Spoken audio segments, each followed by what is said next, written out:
With the environment design for World of Warcraft, we really wanted the environments to have a really handcrafted feel. We wanted the terrain to really have that feel that it was created, by hand. We really wanted to make sure that all the little details were embellished to the point, the viewer could tell that it just wasn't computer generated. For example, like the palettes and the detail in the environment, we really wanted to make sure that the viewer got rewarded with a lot of detail and things like that.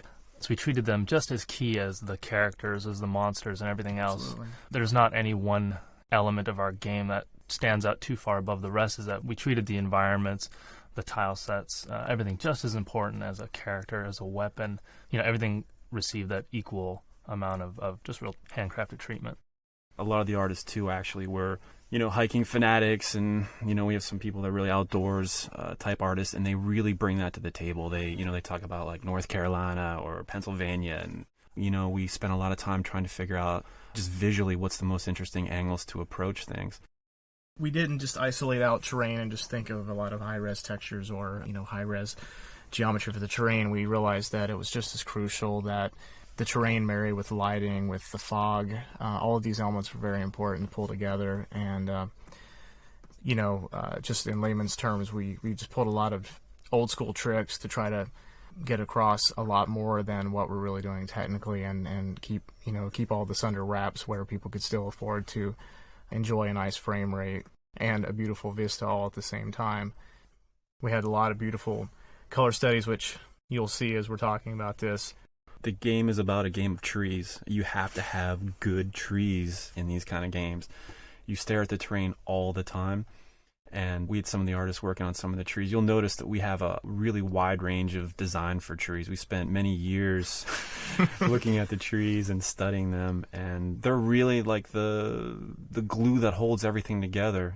We were working on one of our earlier zones, and we concepted tree after tree after tree and built tree after tree after tree. And I remember laughing when I realized that we probably had about 50 iterations of this one tree that we just kept refining and trying to get it, as reasonable as possible as far as, poly counts and texture counts. And we went probably through weeks of collective testing on some of those trees over and over again. And then once we had those, it was sort of a framework for the ones to follow. I was just going to say that, when we got the color studies going, I felt like that was a really key point in development for the environments.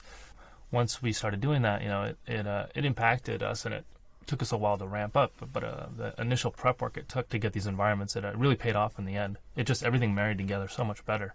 Yeah. Our team of environmental artists spent a lot of time developing their techniques on the terrain itself, learning what types of patterns look best when you're running through the game. We were really particular about hills and rises and visibility. Initially, we made almost too many hills where, for gameplay reasons, it was harder to see the spawns and things like that. So in addition to just making a beautiful looking scene, we had to work closely with game design. We a lot of times had to compromise on a lot of things to make sure that gameplay was still there. We wouldn't just do one of them for a zone, we'd also do one for different times of day. So we'd have one that was drawn to illustrate what the daytime light settings would be. We would do some for the evening time settings. We found that the sunrise and sunset were some of the most fun values to work with and offered like some of the best lighting. We actually enjoyed them so much. A lot of times we would purposely kind of let the keyframing be very loose. Mornings and evenings actually bleed in very heavily to noon and to midnight, so that you got to enjoy some of that dusty sort of feel a lot more of the day, because it was just more dramatic and just pretty. It was basically really the sunset lasts for like 8 hours in our game or something like that. Just because it looks so cool, it just runs all day. We wanted to make sure that the palettes of the zone reflected somewhat in the race, very subtly. For example, the undead area of Tirisfal Glades, we wanted to kind of keep it cool colors, muted. Yeah. For the night elf areas in Teldrassil, we wanted to infuse some of that color back in there, and we were careful to keep the palette, maybe 2 colors, trying to keep it simple as possible. If you run around like sort of in the undead starting area, you can kind of check out the little vegetation growing on the ground, and even those themes of the undead are there just in the vegetation, just for fun little flavor. Vines crawling up and choking out these purple flowers and things. So even down to that degree the art team kind of paid Yeah. attention to the details. They definitely took advantage of every little area. I think some of the grasses have cobwebs, infused in it a little bit. And Yeah.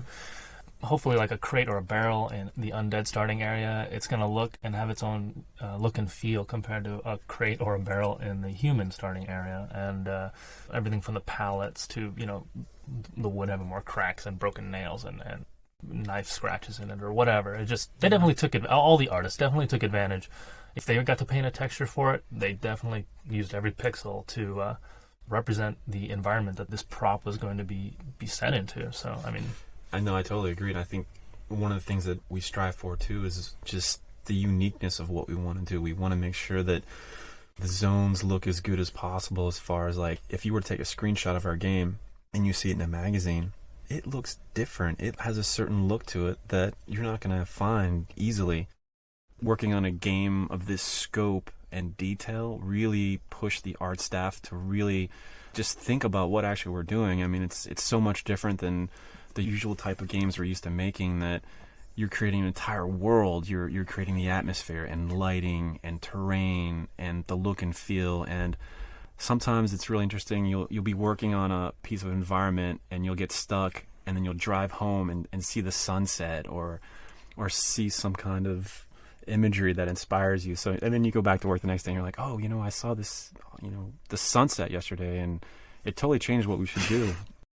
Yeah, we had lots of just elements to work with in the editor for creating the world. We had the directional lighting, the ambient lighting, the sun color, the moon color, fog color, and all the gradations of colors in the sky. And I know Brandon did most of that stuff for so many of the zones, the watercolor, cloud color. And so we just take our time and put these together in the right order, playing off each other, the right colors, the right settings to create just that unified look and feel. Overall, we really wanted to have the environments have that old Maxfield Parish or that NC Wyeth, that warm feel, that handcrafted feel. I know we say that a lot, but we really wanted to have that look. And even in the trees, if you look at the trees, it's very hand painted, all the textures, and we were careful how things blend together, how trees would blend into the environment. We were constantly racking our brains about the tile set, what was too busy. Initially a lot of the roads were too busy and too dark, and we had to simplify those. And it was definitely a learning process, for everyone.